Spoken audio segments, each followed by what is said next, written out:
Hey everyone, welcome back. Dave Greco here, and today I want to give a quick tutorial on how I approach drawing and painting eyes.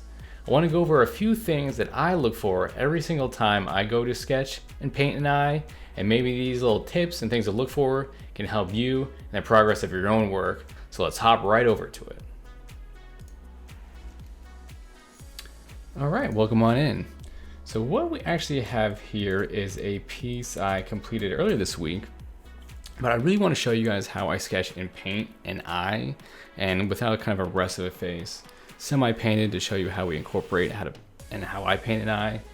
It was kind of tough for me to show from scratch, so I figured if we just show the process on this might be a good way to go about it.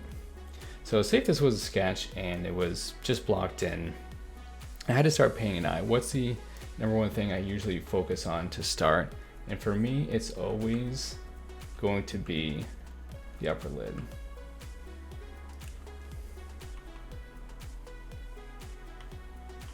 And this really will decide a lot of placement for me. You know, a lot of the angle of it, which way it's facing. So usually what I'll do, I like that kind of shape at the top because I usually like to thicken the lashes up here. And then at the bottom, I kind of come out and then I'll kind of swoop around to figure out that shape of that lower lid. And this is up to a lot of people too. I used to only kind of connect it up here, and it's really up to you kind of how much you want to do with the stylization with the lower lashes, right? And also what I like to do is see where the eye is going to be in there. I don't put like a lot of, I let that be the value and color that was already there. And then maybe put a little bit of lighter value on top because your eyes actually are pretty dark. So I want to keep a little space in here for where the tear duct's going to be, right? Then already what I'm doing is I'm kind of putting a little shading in there because you do have this kind of, sphere that's sitting in here, and so it should kind of show that, right? And it's sitting underneath these lashes. So most of the time I actually have a lot of my eyes open in a lot of my paintings, so usually I just have something subtle for where the upper lid is. I don't usually show a ton of the upper, that's up to you how much you want to. I get away with a lot of kind of doing this technique, and I do really enjoy how it looks. And so I also want to show a little bit for the lower lid. And so I'll just kind of give the indication, I'll make the value a little bit darker and kind of have it follow this bottom line. I can give like a little bit more of a crease at the bottom.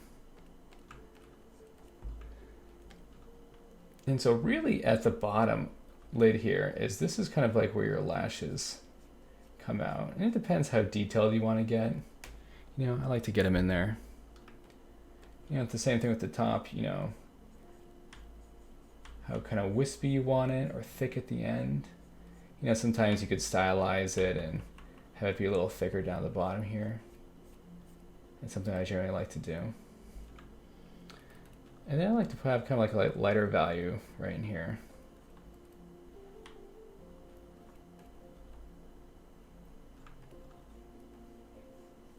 And so basically you already have this kind of shape of where you're going to have your eye. But there's little things that are kind of wrong with it right now, and these are things we can tweak, especially if you do it on its own layer, which I have selected right here. Say if I go to free transform, I can kind of rotate it around if it's angled too much, right? And then one thing I like to kind of keep an eye on also is that around the kind of tear duct area that's lined up with the outer nostril. Sometimes my proportions and faces get a little weird, so sometimes I put them out too far. But it's a good thing to keep an eye on. Maybe I'll tuck it in a little bit closer here so it lines up a little bit better. And make a new layer.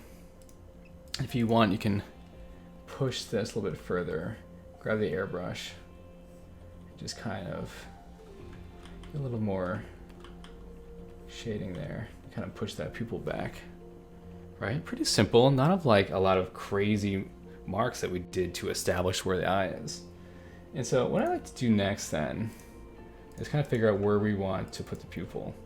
You know, I do kind of use a lot of the same areas where I like them kind of glancing from the side, or, you know, you're kind of just plopping this in here.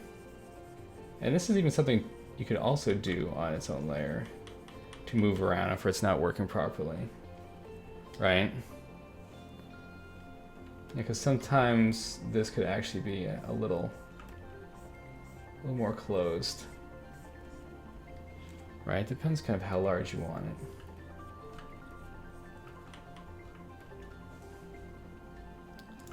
Right, then you can play with that. Like, does it seem too big? Do you not like the placement? You know, ignore the bottom one, but you can kind of move that around and figure out where you want to jam that thing.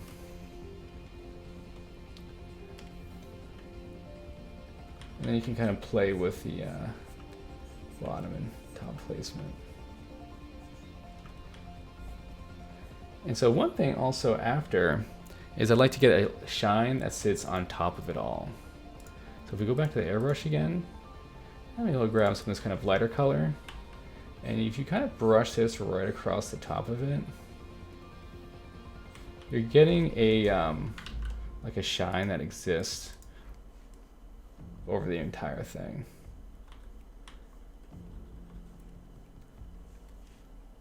Right, and that goes even before you put that little specular piece of light on that I always think makes like an eye really kind of sing. I always try to save that to the very, very last. And there's tons of different ways I've found to paint pupils, how other artists tackle pupils. You know, I'm actually always trying to evolve how I even paint eyes.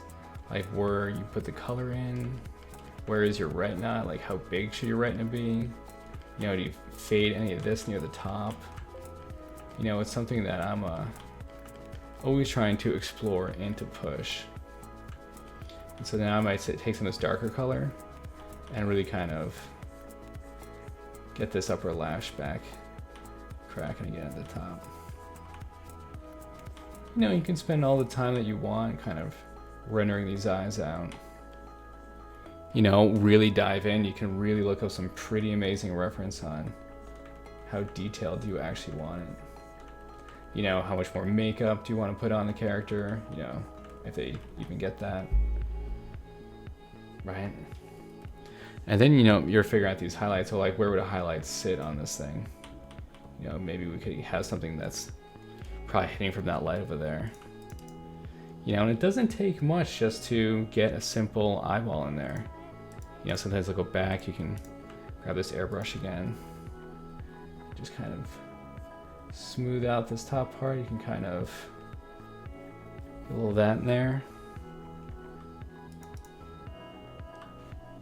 And then we have a brand new eye. And this is completely different than the eye that was done before, which was probably about this. And like I said even before, this is actually probably could have been pushed in a little bit closer to the center of the face, as opposed to where this one is right now. But it's still even on this, let's actually move that back. This entire thing, you can kind of move this around, see where it works. And there you go. And that's basically most of the things that I look for on every single eye that I paint.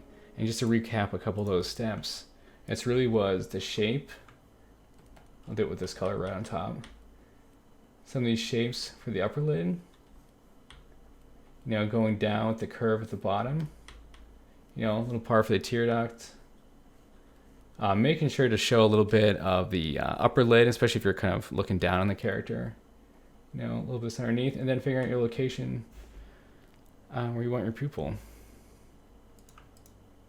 And those are the big things that I go for when painting any of my characters.